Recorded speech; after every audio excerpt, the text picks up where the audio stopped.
हेमंत कृष्ण बाणी शुणी हसी बोलती ठाकुराणी से तो पोई कि सकला केमंते होइण रहिला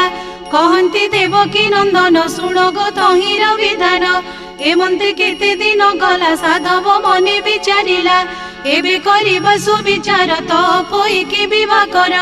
ज्येष्ठ भ्रातार एही बाणी समस्त भाई माने शुणी बोइले कहिल उचित जे साधु श्रेष्ठ गुणवंत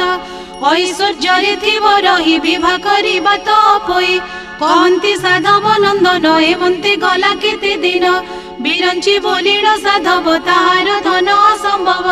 कुबेर संपत्ति को बड़ी प्रताप कहिले न सरी सेही द्वीपरे तार घर ता पुत्र नाम रत्नाकर सुंदर सुबुद्धि पंडित गरिष्ठ पणे बलवंत ताहाको विवाह करिबाको ता पिता विचारे मन को दूत मानंकु डकाइला प्रसंग करिण।